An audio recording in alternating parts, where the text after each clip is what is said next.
All right, everyone. So let's talk about this episode. One thing I want to point out that I thought was just kind of interesting was I'm forgetting Shelly's roommate's name, but I want to say it was like Michelle or something like that. I'm not totally sure. But how when she was staying at her boyfriend's house, she was trying to leave at like 12 o'clock at night because she just felt something was wrong and like just had this gut feeling. And then she finally left and she got there about like 6 o'clock in the morning and the apartment was on fire. I think that's crazy intuition. I thought that was kind of interesting because maybe if she did leave, Shelly could have survived. We don't know.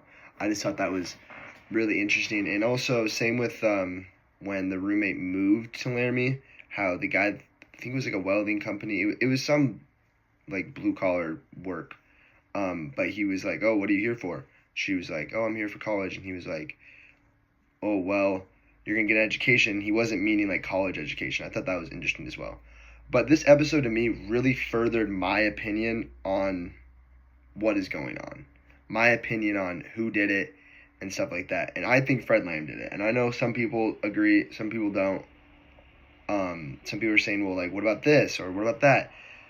I just think it kind of threw more blatant evidence, and I truly think that Fred Lamb did it and that the police department is just covering his butt. It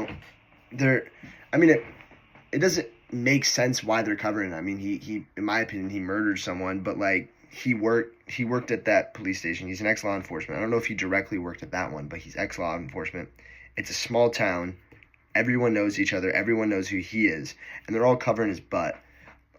Which is just so heretical to me because, I mean, you murdered someone. So there's that, and they're covering his butt, which is just, to me, is not okay. But some things that, like, just really stood out to me was there was more evidence, one of that being that there was a matchbook found with a bloody thumbprint. A bloody thumbprint, like, what was I going to say? Bloody thumbprint with, like, I think his thumbprint on it.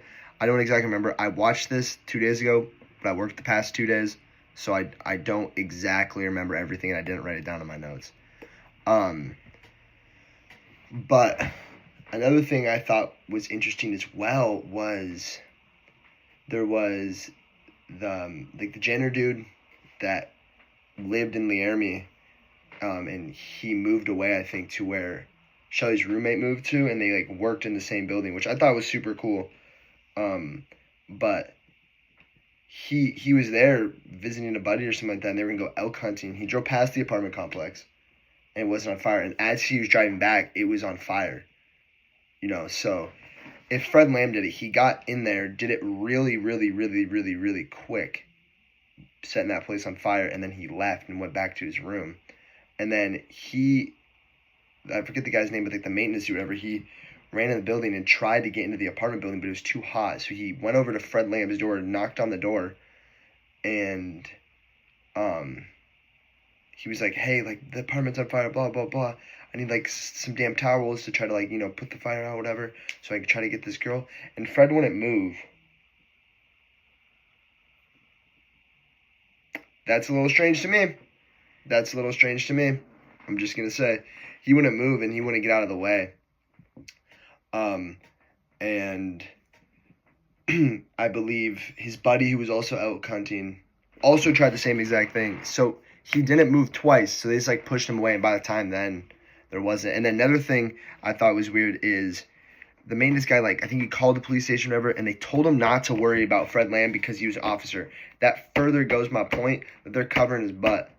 That they are doing what they can to make sure Fred Lamb does not get accused of this case, which makes me so mad. It truly, truly does, because I don't think this case is even still solved to this day. I'm not totally sure, but it just makes me so mad. But that's pretty much all I have, and I'm excited to see the next one. It's so far been a really, really interesting case. And I feel like there's going to be some twists coming up that are going to throw us all into a loop. But, yeah, thank you.